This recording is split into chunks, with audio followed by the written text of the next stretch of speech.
Hello and welcome to the Tech in the Hood podcast. I'm your host, Ahmed Flex Omar. Tech in the Hood is a storytelling podcast that explores the past, present, and future of Chicago's cultural identity through conversations about community and technology. Each week, I reconnect with the friends and mentors who have shared this journey and spotlight new voices and innovators building the future of the Tech in the Hood.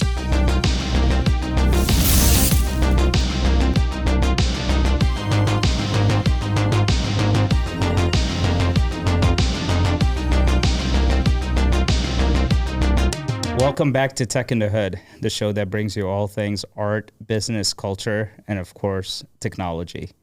We're back in the studio with our dear friend, Shawn Michael Warren. Most of you all remember Shawn from season 1. A lot of you commented on his reels. Shawn, welcome back to the studio. Thank you, sir. Well, I should have said world-renowned. You're the man now, Shawn. Some interesting things have taken place, that's for sure. Yeah, I mean, interesting is not quite the word. You're BBC minted. BBC minted, I like that. You're in over 80 publications. I mean, people by now know, what occurred, but tell us what happened, man. So, on December 13th, we unveiled the long-awaited portrait of Oprah Winfrey at the Smithsonian National Portrait Gallery. And everybody clapping from all over the world. But continue. So it was a long time coming. I received this commission about 2.5 years ago. And it was, a lot of patience. It was a lot of planning and a lot of keeping our mouth shut. It's very... I tell people 3 years. Just makes me feel better because then they ask 3 years, which okay. month was it? Blah, blah, blah. I'm like 3 years. Okay, we'll just say 3 years. But yeah, so it was it was a long-awaited project, and a lot of moving pieces took place. From the time I first got commissioned all the way to the unveiling itself.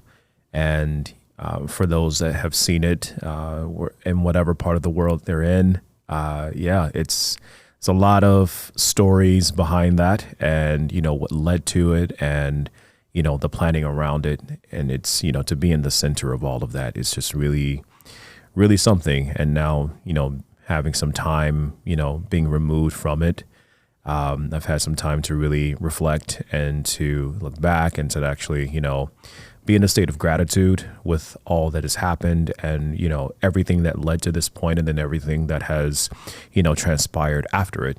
So it was truly an experience that I will never forget, and it really meant a lot to have the most important people in my life there, in addition to my business partners and my collectors, people that really believed in me before I became what I am now. And that meant a lot. It was my gift to them, for them to experience all of that, So the most gratifying and fulfilling part of it all was my day ones being there.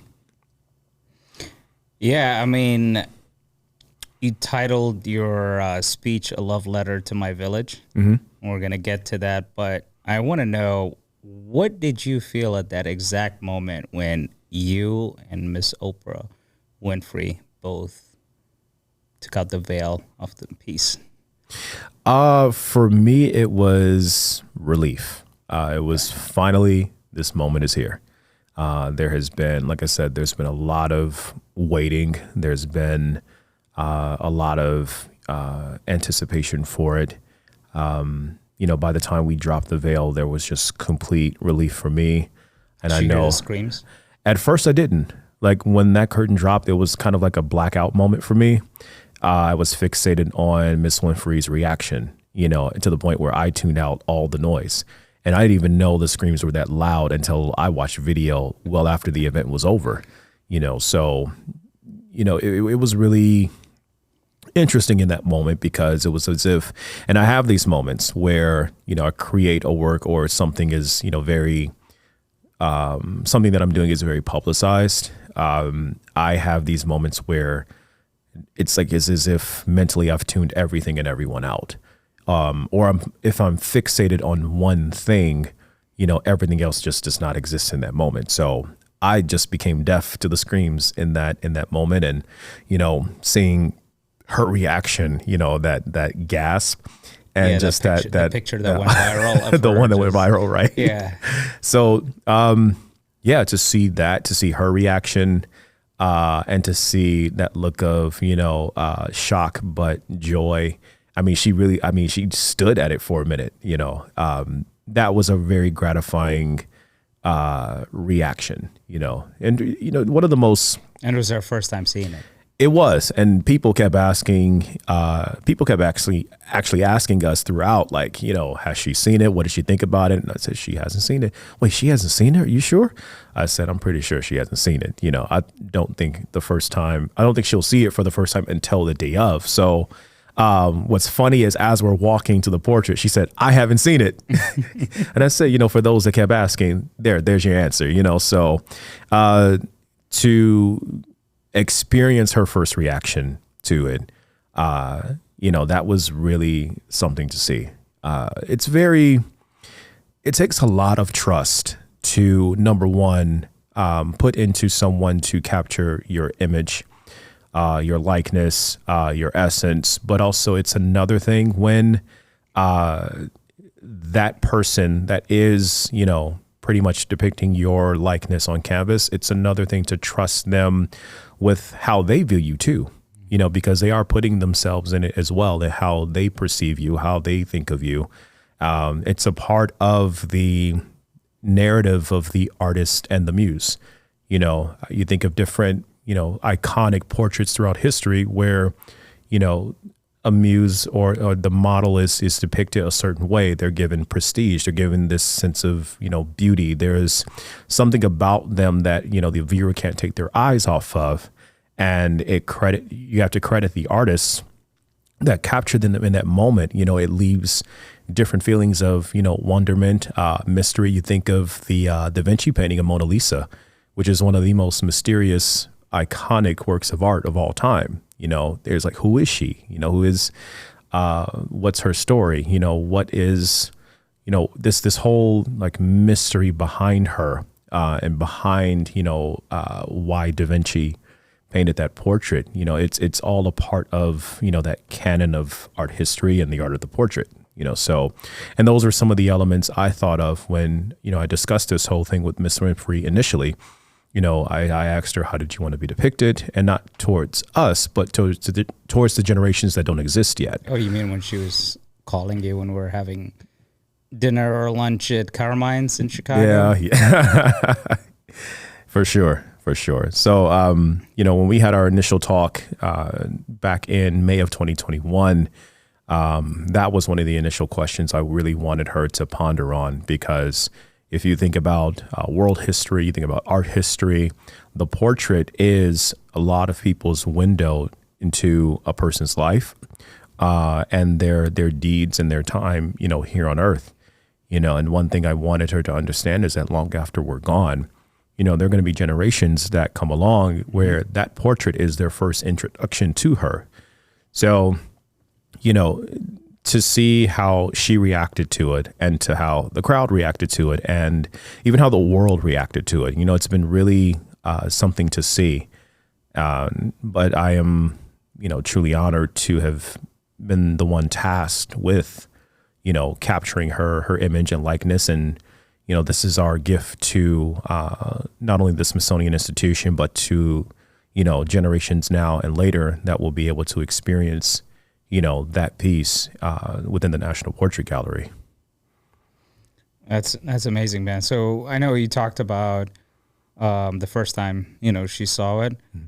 I can relate, because when we worked on La Reina Calafia, mm-hmm. and even though I was with you on every step of the way, from the ideation to the research to figuring out the fabric and and styling, our friend Nidra, who modeled for us, and all of that. But then the first time I saw the piece, it was when it was getting framed, mm-hmm. and I remember I just stood there, for a minute, mm-hmm. until you tapped my shoulder and you said, "Are you okay, man?"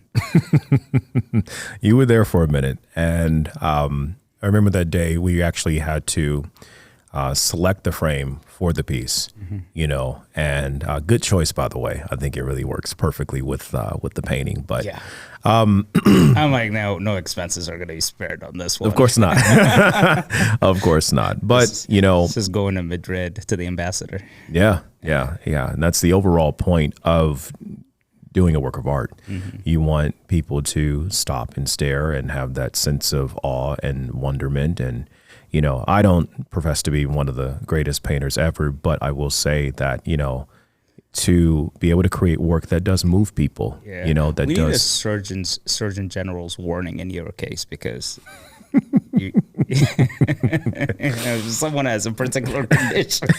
He should be warned beforehand, you know, but continue. Warning. So yeah, Rhymes with Warren. It's yeah, that's true. So, you know, that's what I aim for with my work. You know, I don't just create work for myself. I create with the viewer in mind. For me, I want to not only inspire and to, you know, cause, you know, the viewer to stop and to look, but I also want them to be educated too. You know, I want them to ask questions. I want them to, you know, be curious. And that's something that a portrait tends to do. You know, whenever you go into any museum around the world, you see a portrait, it's a face you don't recognize. Okay, who is this person? You know, what have they done in history? Why were they important enough to be in this institution? Why were they important enough to be captured by, you know, whoever that artist is? You know, and it sends people down a rabbit hole of that individual, whether it's, you know, a fictional character or someone that, you know, actually lived. You know, and that's what I love about portraiture. And, you know, one of the things that Miss Winfrey got, you know, like right away was the fact that, you know, this is something that is supposed to give people a lens into who you are, you know, and the kind of person you are, you know. I mean, you captured her perfectly. Thank you. And Thank you. I remember when we were at her place and, you know, we were doing the photo shoot in Santa Barbara at her place. She was just so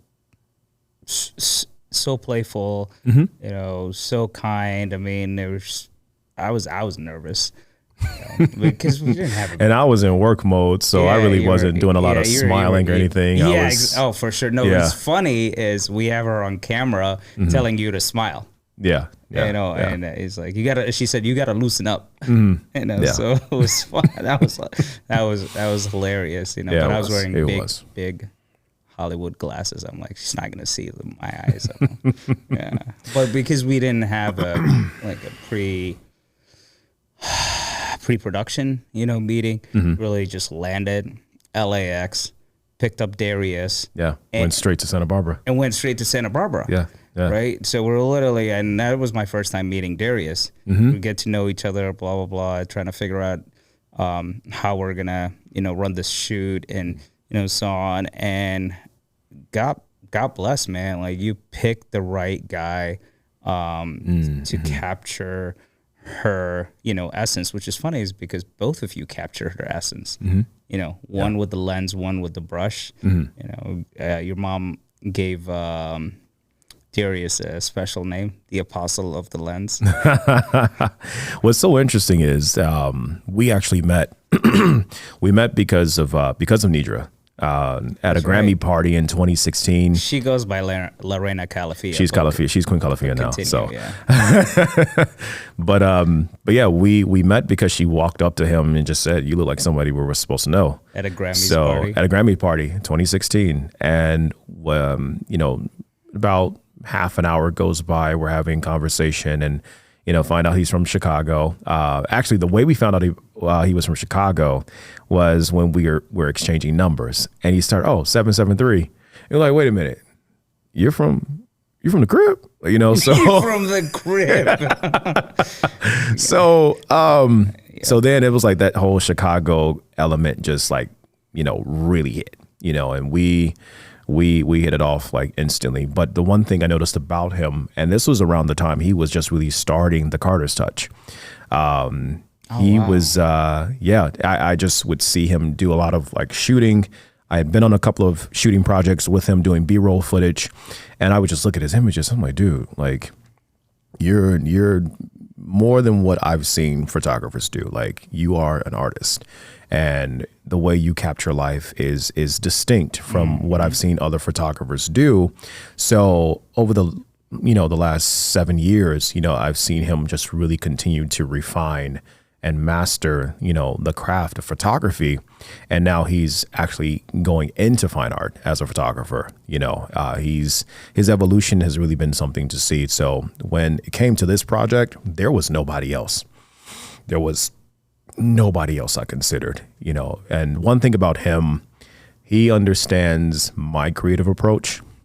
He understands, how I work and how I want to approach something, and how, even though we might have limited time to capture something, like, he knows how to get it right. He knows, he's your AI. Got it. You just give him the prompt. Yeah, and sometimes I don't have to tell him anything. He just, he knows what to do, and that's, over time, understanding one another's approach to the craft, and also, it's a very unspoken thing, when it comes to us as creatives. He knows exactly how I look at things, I perceive things. And our friend Zoe Wesson, who's a director, he said, you approach painting like a director does, like a director approaches a movie. So he knows my eye. Both of them are really incredible. And they are. Miss Winfrey said something funny about both of them. Yeah, what's so funny is, and I was telling Miss Winfrey, since Zoe couldn't be there during the unveiling, he had sent Kayla in Asia, who did a phenomenal job just getting archival footage of that day. She was saying, I remember Zoe brought the sun with him, and said the same thing about Darius when we shot at her home, last April. She said, it's like having, the sun. He had the aperture 1200 light. Darius set a standard when it came to, the quality and professionalism, with his craft, and she kept raving about the light all day long. Yeah, she said, don't bring that 600 RMB. Right. 1200 aperture. Exactly. So, Darius has the same level of care and approach when it comes to the type of work that he does, and it's similar to how I work. So for any special projects that I do, where I require references, it's hard to be able to work from life and have a person pose for you hours on end every single day. It's not the 19th century. Ideally I would like to, because I do enjoy working from life, but because we were limited, we had one day to get all the references. There was nobody else but him. And that will continue to be the story for other projects to come. He's my ace. And what a day! What a day that was. Yeah. I mean, and to your point, saying that she was very playful. One of the things that I had discussed with her is, I wanted it to be somewhere where she felt comfortable. I didn't want the formal Oprah Winfrey. I wanted the Oprah Winfrey that was comfortable, and that was in an environment where she could really be herself. And yes, she looks very formal and regal in the gown that she wore, but it was important that she got to be the playful version of her. She's at home. The fashion designer who made the dress. Yeah, and I didn't even know he was going to be there. Christian Siriano, who did a phenomenal job on the dress, and I didn't know it was a short time that they put that whole thing together, which is really crazy. So the backstory and all of this is just incredible. I mean, our pre-production was on the way there. We had barely any time to prep. He barely had any time to do the dress. So everything came together very quickly on all ends of this. We had to give a shout out to her hair and makeup team. Yeah, for sure. And yeah, they were really Derek and Nicole. Was that yes, right? Yes. Nicole Mangrum and Derek Rutledge. I mean, they were phenomenal. They actually helped, guide me in terms of how she likes to be, how she likes to be depicted. What to do, what not to do. What her best angles are. Just all of that. Played a role in how ultimately I, painted the portrait. So, the entire team, even Nicole Nichols, Joan Kim, I mean, the entire crew was just phenomenal working with us. They were just so easy to work with. And then there was a Chicago connections. Chicago connections there. Felt like going to auntie's home. Yeah, it's like, it felt like you were going to see the relative you barely ever see, but whenever you go there, it's always a good time. It's always a good time. So, it was a lot of fun, despite, how little time we had to actually prepare for it. Everything came out wonderfully. The dress itself, my Christian, the shoot we did, we took over 600 different images. Not once did I have to tell her how to pose.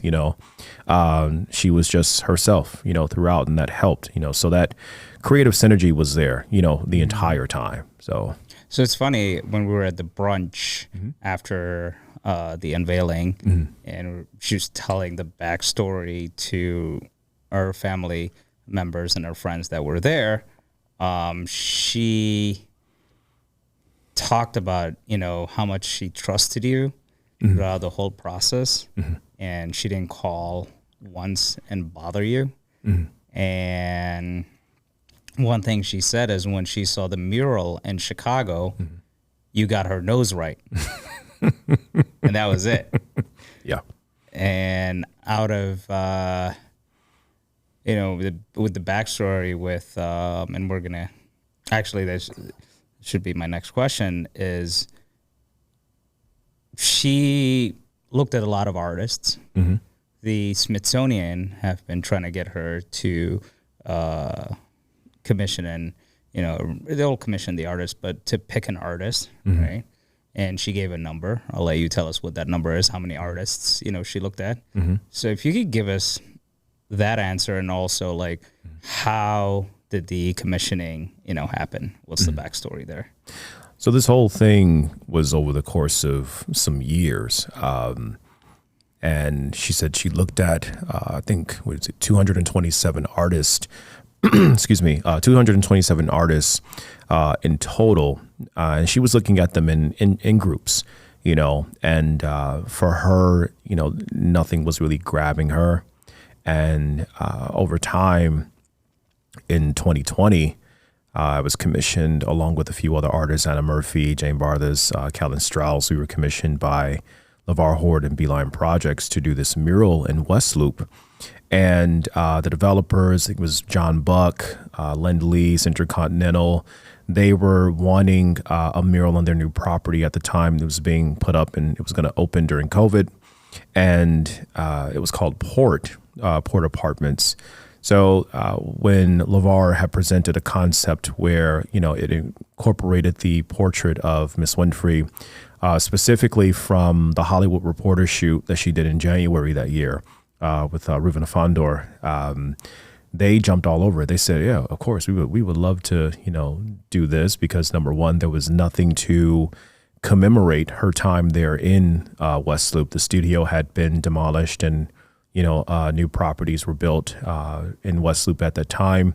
So there was nothing of a public art caliber that was there, to, acknowledge that this was her area, and that this long, 25-year show was filmed right here. So once they approved, the next step was to get the approval from Reuven Fandor to use the image, licensing the image for use of creating the portrait. So I think LeVar had received word that it now belonged to Harpo Studios. So once he reached out to Harpo, there was a period where we didn't hear anything back, and I think a couple of weeks passed by. I was actually installing another mural project in Bronzeville, and he came over to say, well, first he wanted to, see the other mural, but also he was saying, I think we should consider another concept for the mural in case we get a no or we don't hear anything back from, the Harpo team. So as soon as he's walking back to his car, I kid you not, he gets the email saying that Miss Winfrey approved of the image use. So from June of 2020 all the way into, I want to say October October that year. The team of us, worked on that mural, myself, Anna, Jane, and Callan. And I would say midway through the mural, I had just finished the portrait of Miss Winfrey at the time. Serendipitously, one of her former executive assistants, Pierce Smith, walked by, and she said, "I was wondering who was, doing this portrait of her." So we ended up meeting, talking for a while. She was taking pictures, and she started sending it off to, the Harpo and Owen families. And I would say maybe 2 days later, I see a comment from Miss Winfrey herself on my IG page, under the post where I had just posted the portrait of her. And, she said, I don't know how you did this, but, and for this to be in my old West Loop stomping grounds, not only does it look like me, it feels like me. I thought that was cool. It was really cool to get that acknowledgement from her and to know that she's actually watching and she's seeing this. So upon the completion of the mural, she actually sent a thank you video, to myself, the artist, and to LeVar and Beeline. So from there, what I did not know behind the scenes was that my name was now entered into, that group of artists. And by, I want to say, early 2021, Miss Winfrey was saying, I think he's the one. I think he's, this is the artist. So by March of 21, Sounds a little bit like The Matrix. We found Neo. Not Neo. But by March of 2021, I received a message from Miss Dorothy Moss, who was one of the curators at the National Portrait Gallery at the time. She was the first to make contact and say, I'm reaching out to see if you're interested in, doing the portrait of Miss Winfrey. So I said, yeah, of course. And by, I would say, a week later, we were on a Zoom meeting, and it was like, wait, is this real? Like, it was just a very surreal moment. Number one, to be reached out for that, but also to be, a month later to be face to face with Miss Winfrey. We're talking virtually. So, all of this happened pretty fast. And then, it sank once, they responded. The museum had reached back about later in the month of May saying, Miss Winfrey would like to proceed with you. So now, granted, at that time, I had no idea how many artists she saw. I had no idea how long this was taking for them to match her with an artist. But, finding that out after the fact, I was like, wow. Like, part of me was like, man, who are the other artists? Like, but, for every portrait that's there at the museum, I don't think it has anything to do with skill. I don't think it has anything to do with the artist's name. I think it has to do with who that individual connects with the most.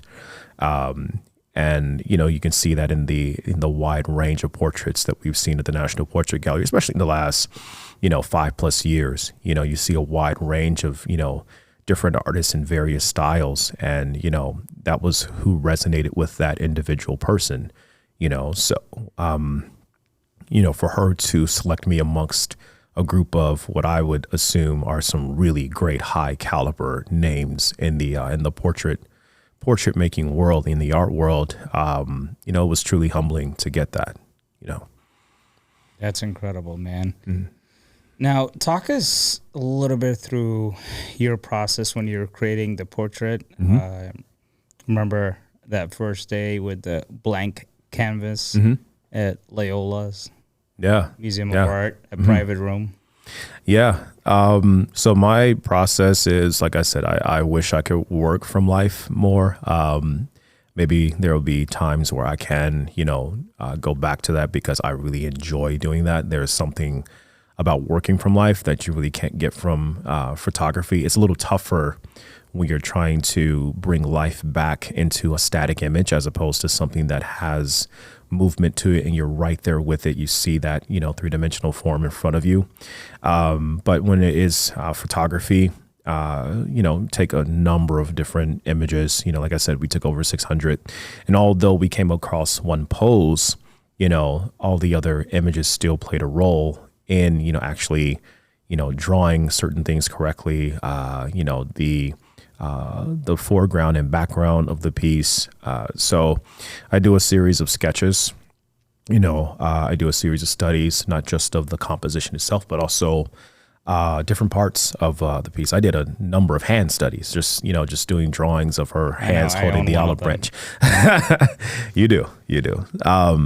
But different color studies too. It's the phase where I get to work out some things, some different ideas. Where did you learn that though? I mean, you have a distinct knowledge of, anatomy and, human, body and, specifically the hands.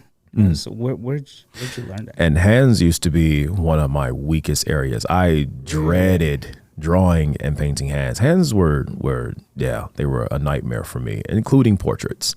When I first started out, I did everything but portraits. Like I avoided them. So I did a lot of landscape pieces. If I did do any portraits, they were more based on characters from different shows, animated shows. So my knowledge of anatomy really started at the American Academy of Art.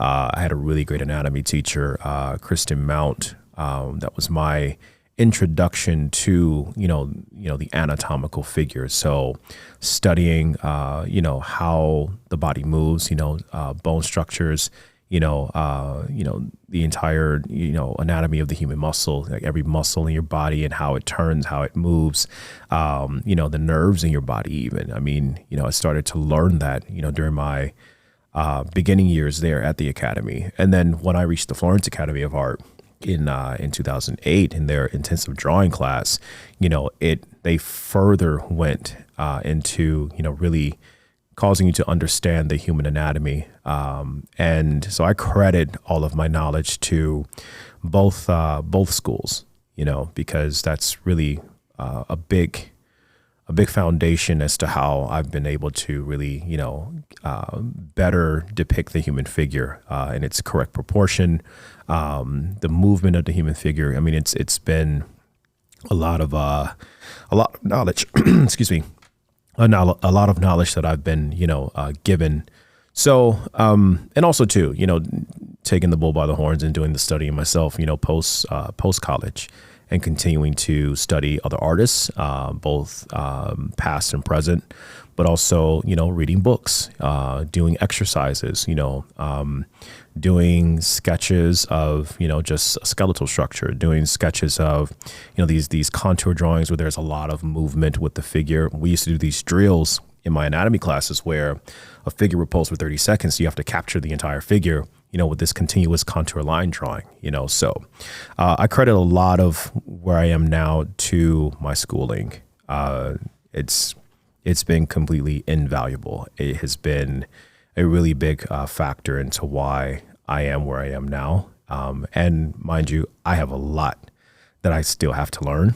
I have a long way to go. I am not the artist I see myself being yet. I am still growing. I'm going to continue to study and continue to learn, and I'm open to receiving knowledge from other artists and people that I hold in high esteem. So yeah. Yeah, I mean, you are the youngest African American that was commissioned, right? By the Smithsonian. Yeah, from what I understand, yeah. I believe that is the case. So you got time.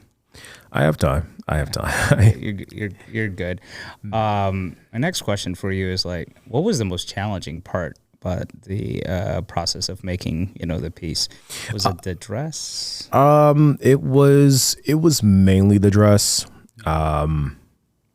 Yeah, it was mainly the dress because it's a taffeta fabric, and when certain light hits taffeta, it can have this little iridescent effect.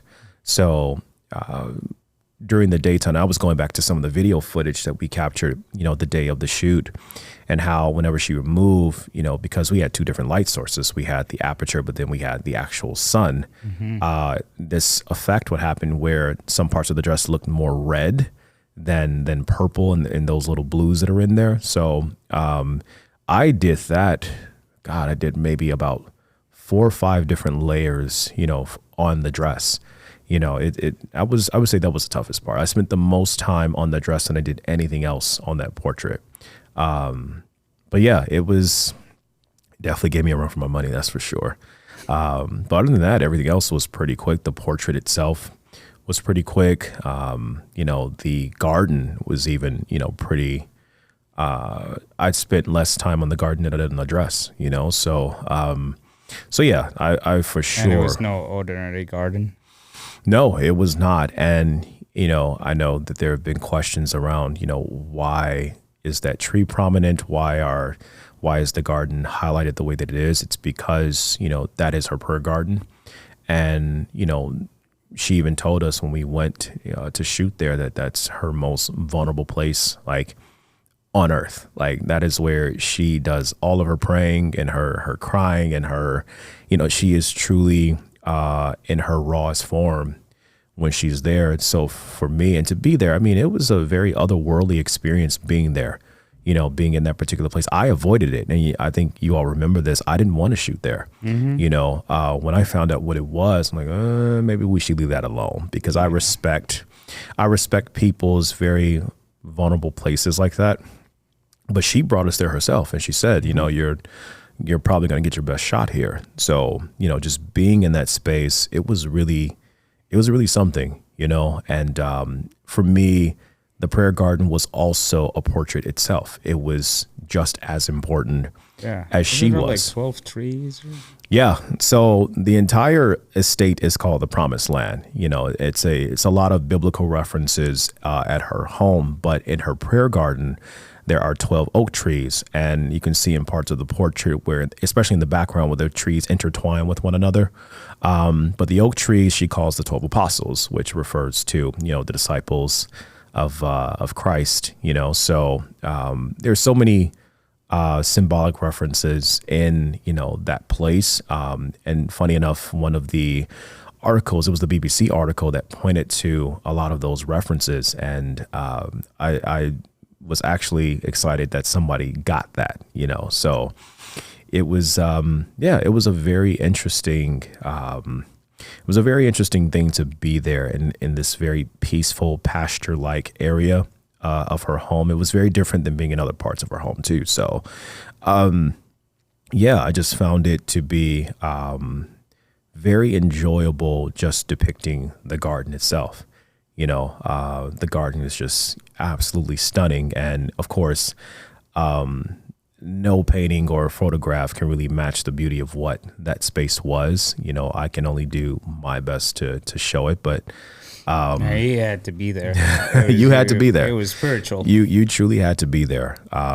So yeah, but I'm gonna flex a little because I asked her who's been in there, and she says nobody. Nobody. So yeah, and it was why I left it alone, because I overheard what it was before she actually, said something about it. So we shot at her fountain for the first half of it, this beautiful fountain that's not too far off from the garden. So, but yeah, she was very open and very just inviting, and so the garden was a lot of fun to paint. But yeah, the dress was by far the most challenging thing about the painting, and credit to Christian Siriano's his art. I mean, just and the speed in which he did that dress is just brilliant. Remarkable. I wouldn't have known had they not said it while we were at the unveiling. So yeah.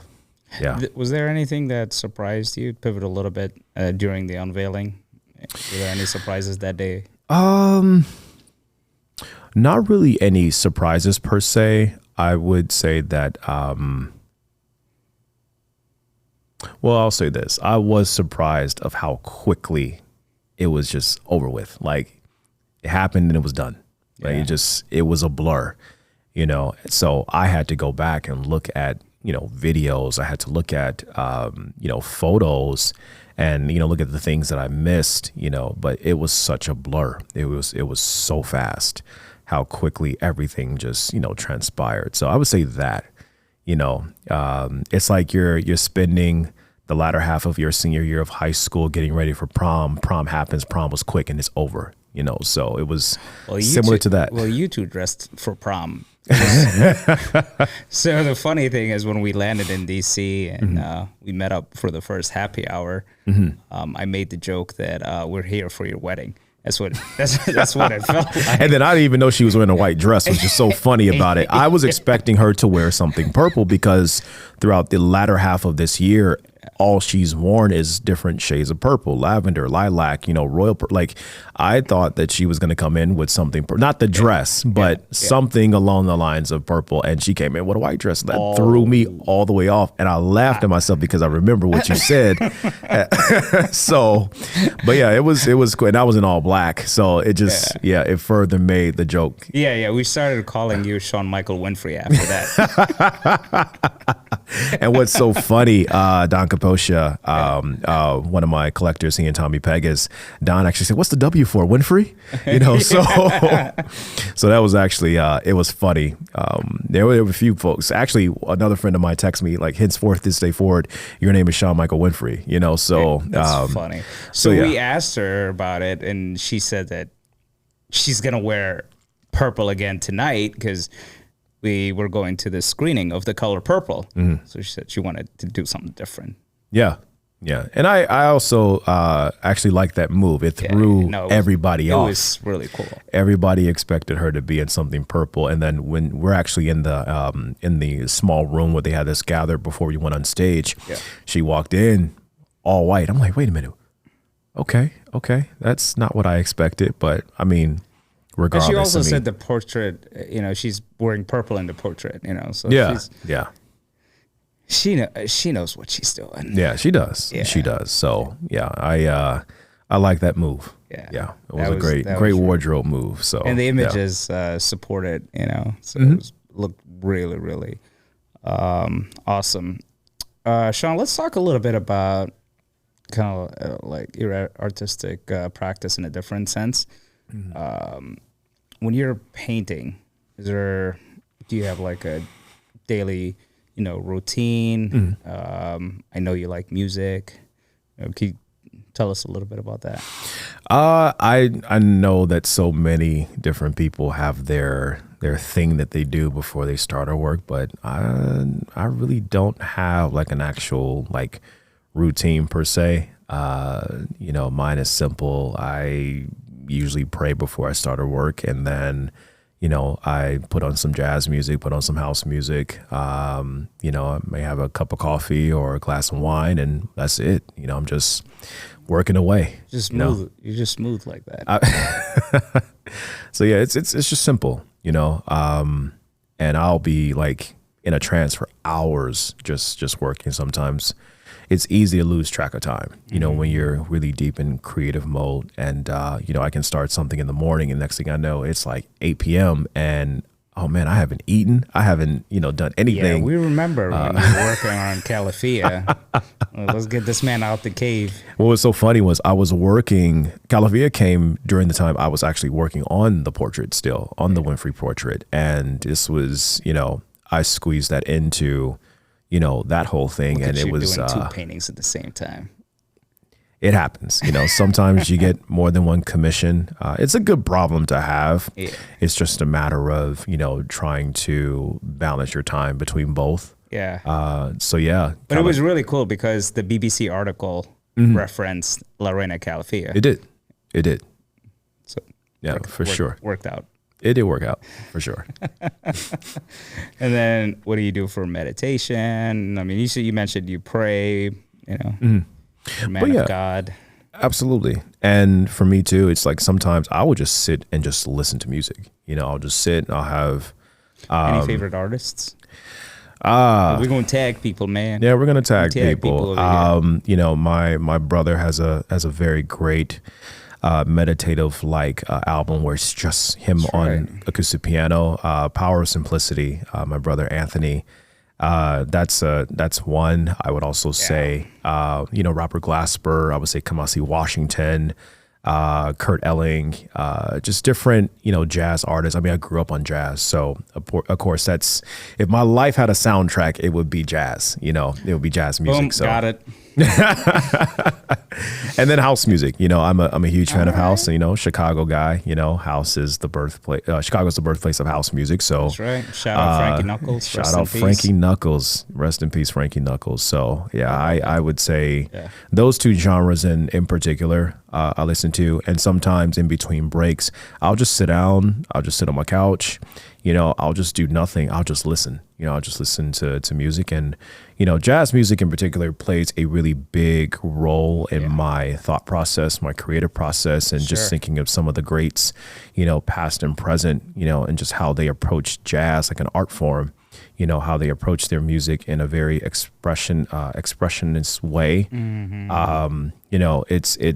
It really affects and impacts the work that I do. And how my work turns out. So, I think of, again, Kamasi Washington, for him, when the Epic came out in 2015, it was, going back to a time where you had these large ensembles, you had an orchestra, you had a choir, you had a horn section, it's reminiscent of Pharoah Sanders, and his music, where it's like these, really epic, like, epically composed, like, scores, and I love listening to music like that. And, I do a lot of, orchestral music as well. I love listening to certain soundtracks, by currently right now it's Hans Zimmer, Ludwig Göransson. Yeah, we got a friend Michael Giacchino. We got a friend that works with Hans Zimmer.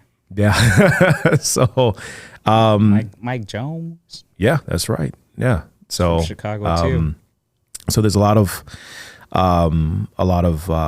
very gifted musicians, composers of sound, artists of sound that, I love listening to, because it helps with putting me in that state of creativity and being able to work without, any distractions, I really. Virgil Abloh, rest in peace. Rest in peace.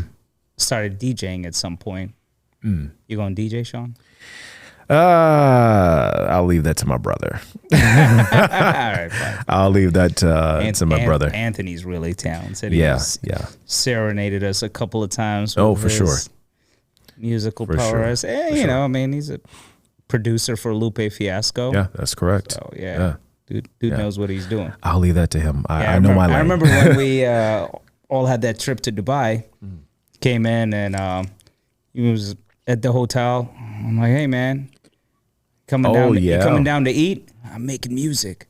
Yeah, he brought his equipment did he bring to make music? He brought his board with him, and he made an entire he made an EP during our time in Dubai.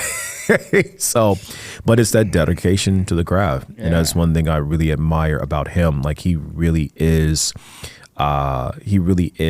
dedicated, to music. He's dedicated to, his artistry, and that inspires me a lot too. So having another artist in my family, even though it's a different medium, that keeps me, motivated. You got a lot of talents in your family. Good genetics. For sure. It is good genetics. I'm very blessed to be in a family that is good in a variation of things, So, it's been really great being amongst that and being raised by folks. Proud, for sure they are. Oh man, they this week in DC, oh my God, they have been completely beside themselves. But it's a gift that I'm glad I've been able to give to them. To honor them, honor their name, honor them as parents, and be an example of how well they've invested into me and how well that they've raised me. So I funny enough, we went back to the MPG the next day, and we had just came from brunch. I just wanted to do a walkthrough, with them. And there were people at the portrait already taking pictures and all of that. And so my dad just says, "Hey, you want to meet the artist? He's right here." Oh man! And I'm like, they did you like that? They did, but I mean, this is a once in a lifetime thing, and I'm like, okay, all right, yeah, I'll take the pictures. So, I know. But no, they're proud. They're very proud, and it means a lot to have given this gift to them, and honoring their name and honoring, their place in my life by, accomplishing this, and I'll know that I'll go on to accomplish other things though. But, for this being, that really big thing, so far in my life and career. Yeah. Well, I mean, that is a beautiful gift, to your parents, to your family, and in a world stage. But also you've given this gift to Chicago. Yeah. Because what Oprah means, to Chicago, you being here, from Chicago, Darius being here from Chicago. I mean, it is incredible, man. It's a full circle. We're all proud of you. Oh, man. Thank you. Thank you. It's a full circle Chicago story. And there's so many Chicago elements involved in the portrait itself. I mean, even some of the crew members with Miss Winfrey are from Chicago. That's right. So, the place that the portrait was created, Luma, Loyola, Chicago. It's just, there are just so many different moving parts in this, and, that originate from here. And the one thing about our city, I don't care what anybody says about it, especially those that have never been here. Yeah, because we got a bunch of haters. But Chicago is one of the most premier breeding grounds for the most talented people on the planet. From acting to music to art to sports. I mean, at that time too, you got to think, it wasn't just Oprah Winfrey, Michael Jordan, just, further west, two of the most iconic people in the world before social media came along, barely before the internet was here. They were, two very, huge, like giants in the world.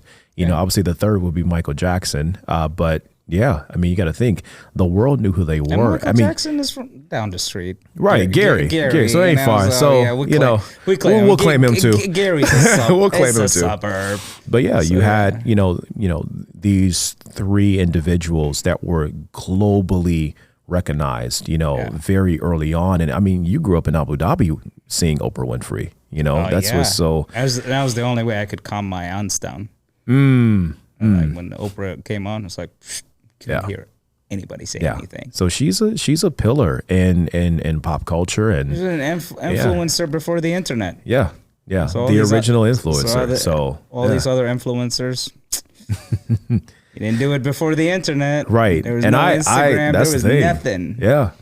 To do it before all of that, for your reach to expand throughout the world, that early on, before technology became what it is now. I mean, that's big. It is legendary. It's very big. Yeah, for sure. So Shawn, no pressure. I mean, after capturing, an individual that's basically national treasure, global treasure, what's next for you? I would say right now it's rest. That's important. Because I need that self-care. That's essential to be able to continue on. But next, I want to number one, continue to explore in terms of being an artist. Sharpen myself more because, like I said, I still have a long way to go. You sound like Cristiano Ronaldo. Guys, like, he said the same thing. Trophy. Yeah, he says the same thing. I want these trophies. He's like, no, I have to work a little bit more in skill. Yeah. And I want to become a more skilled artist. For me, it's important to continue to grow. I don't want to get comfortable with where I'm at. I don't want to, settle with where I'm at, and I don't want to plateau as an artist either. I want to continue to evolve, both in thought process and in skill, and in storytelling as well. That's important for me. And growth, refinement, these are things that I really, cleave to a lot when it comes to being an artist. So yeah, I want to continue down that road and then, create works of art that are honest and sincere, that tells stories that, highlight different people and events and, both past and present, of all, backgrounds and creeds and races, just being able to share these different stories and share cultures, with other people from around the world. And so yeah, those are some things that I envision for myself and exhibiting in other places around the world, and just growing. Well, you made a lot of friends around the world, man, so I don't think that's going to be a problem. Yeah, that's but let true. me tell you, man, it's been really heartwarming, to see the amount of support, and just even through our platform, through Tech in the Hood, the comments and how many people that are, supporting you. In season 1, you gave a lot of, great advice. But after this moment, and what you, experienced, what advice would you give other artists? I mean, honestly, people in general, it could be, entrepreneurs. So when I look at you, I look at an entrepreneur.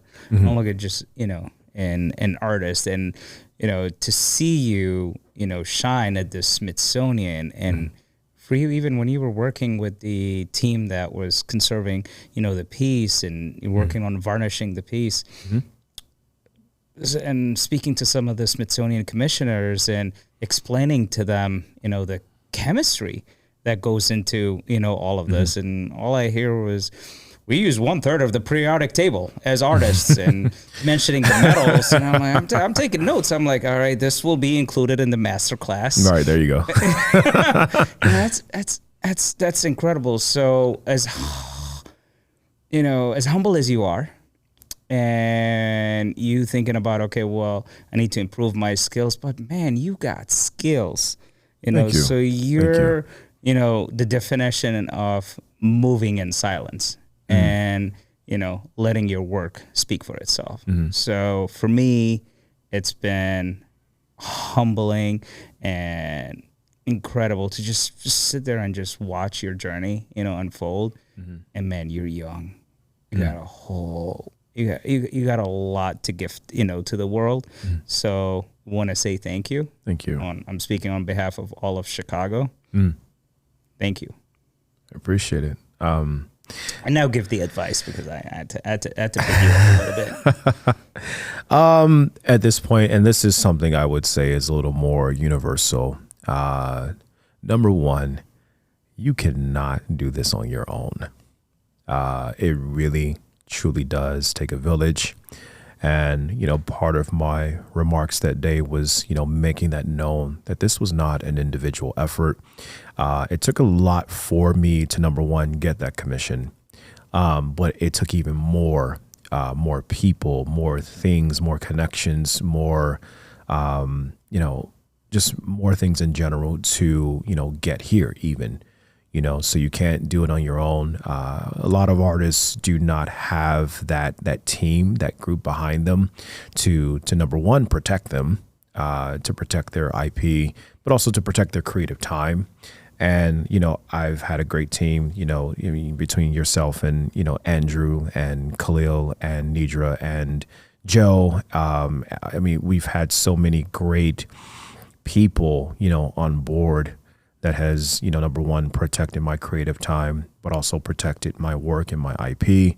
That's important. You can't do everything on your own. It's hard when you're an individual artist because you have to be your own web developer. You have to be your own marketer. You have to be your own financier. You have to be your own agent, your own lawyer, and so many different things. And then in between all of that, you still have to find time to create. So, with anyone in any field, any entrepreneur, regardless of what that industry is that they're in, you can't do it on your own. The CEO can't do it on their own. The president can't do it on his own. He has a whole cabinet. He has, advisors. He has, different members of office, different offices, around him, to help make decisions. And then there's a whole another branch. There's Congress, if a decision that they deem is a little, no, maybe not, they'll put that check in place. So it takes a lot to, be at this stage. And if I did not have, that team, that community, that trust and support, that trusted support and protection, things would have gotten a little wild, I think. especially with, the world like coming into knowledge of who I am, and just saw the bombardment of just different people, messages that have come about, press, all that. So my team has been the X factor in all of this, so it is a community effort. I would say to artists, it's okay to relinquish some control, because, you can't, if you want to get to a certain place where you're, sought after, you're in institutions, you want to do shows that are more, that are geared more towards people that are high profile collectors, or even people that are, people that are from various institutions. I mean, it's important to protect yourself. There are people out there that do have a good heart and do want to help, and do want to, take artists by the hand and guide them through a very tough and a very predatorial world and market. So yeah, I would say that first and foremost, it does take a village, and, without that, you are open to so many different things. You cannot fight against the world on your own. You cannot defend yourself against the world on your own. That's a brilliant advice, man. But for the master class, you mentioned X Factor. I'm just going to put it as Flex Factor. The Flex Factor. Look. Coin that. Look. And I'll have to figure out what this chemical reaction is going to look like. So, like, it's a catalyst. Yeah. I need to consult somebody. Yeah, so I can protect myself. The internet is vicious. Oh, it is. I don't want people. It is an interesting cesspool of. Good Lord. I don't want people. And it's gotten weird with Web3. I don't want all those bored apes and all those people coming for me. Now I can't even see what you look like, but it's all good. Welcome to Twitter and Web3. Yeah. But Shawn, it's been incredible, having you on the show. And just your last piece of advice is, something I always advise entrepreneurs as well, is whenever you start, a company or a business, the first thing you should do is build an advisory board. I would like to say that, starting the podcast has made that easier, for me with Tech in the Hood, so people that I brought on that are guests became advisory board members. People that have listened to the podcast became advisory, board members. Talking to as many people as possible, talking to, and having those people in your corner as advisors, like you said, is immense. Whatever you're doing. I mean, you're talking from an artist standpoint, but you're also a businessman. You're an entrepreneur. Yeah. Sometimes you're a solopreneur. When you're no longer a solopreneur, because you got, a whole team, around you, which is awesome. Yeah, for sure. But yeah, man, we're just excited for all the great things that are coming your way, and, you deserve it, Thank you. Embrace it. And I know you're a Sox fan, but I'm going to make you throw the first pitch at Wrigley. All right, fine. Sorry, bro. It's the hat. It's the Cubs. I'll do that. So, cool. Yeah. All right. I got you on camera, so. All right, yeah. I'll do it. I'll follow through with that. See you at Wrigley, man. See you at Wrigley. Cheers. Cheers, man.